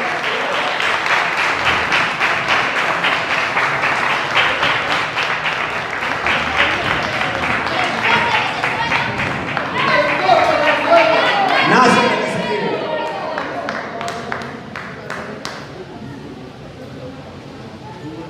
Gracias, compañero, compatriota, camarada William Fariñas. Lo que acaba de decir